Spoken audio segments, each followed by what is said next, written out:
Today I'm taking a look at the Bo-Katan Kryze Star Wars Funko Pop from Season 3 of The Mandalorian. Let's jump right into it.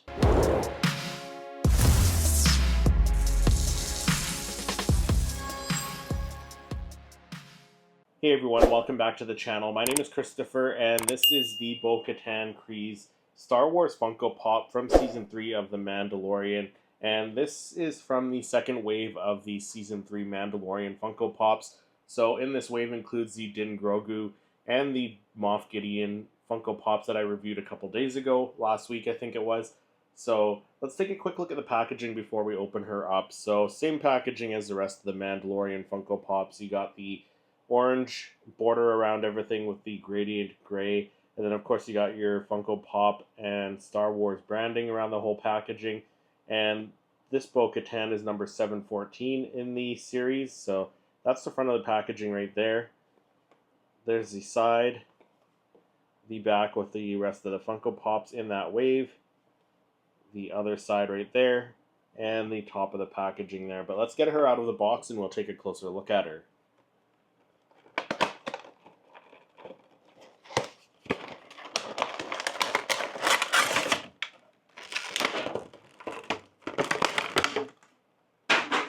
Alright, so there is the Bo-Katan Kryze Funko Pop out of the packaging, and one thing that I'm not too sure about is the pose. The pose looks a little bit off to me, like she looks a little bit uncomfortable in this pose, but I think it's because she's kind of like in a defensive mode, or defensive pose, almost flying a bit backwards, defending herself against Moff Gideon in this point in time in the series, but great sculpt though, great sculpt work. The helmet looks great with the scuff marks and stuff, the weathering on the helmet.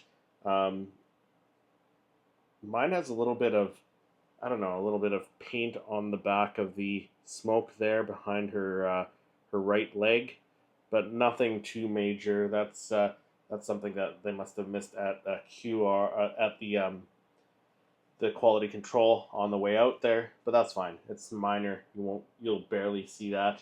But I do really like these jetpack pops. They're some of the better pops in my opinion. I like how they make the bases form into the fire and smoke coming out of the jetpacks for these flying pops.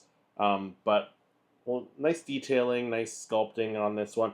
Like I said, the pose is kind of throwing me off a little bit, but other than that, like, it really nicely sculpted. She's holding the dark saber.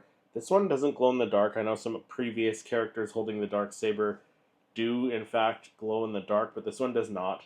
But other than the pose, like the pose is just kind of, I don't know.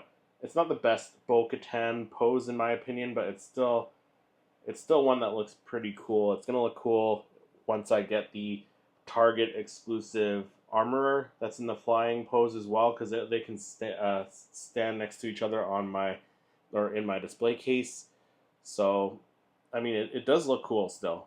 It looks a little awkward, like she's doing like a ninja pose. But like I said, she's in a defensive pose against Moff Gideon at this point, so it is relatively TV show accurate.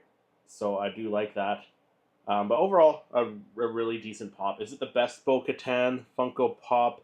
In my opinion, it's probably not, but it's still probably on my top 5 Bo-Katan list if I were to do a top 5 Bo-Katan Funko Pop video. So it would make that video, but I don't think it's at the top of that list by any means. But it's if I had to rank it right now, I'd probably say it's in the middle, probably like a number 3 in my ranking. But still, like, a number 3 is a decent Funko Pop. Definitely worth picking up if you can find it in stores or online for a decent price. But let me know your thoughts on this brand new Bo-Katan Kryze Star Wars Funko Pop from Season 3 of The Mandalorian. Let me know down in the comments. If you enjoyed this video, make sure you hit that like button, subscribe to the channel, and click to watch one of my other reviews. Thank you so much for watching, and may the Force be with you.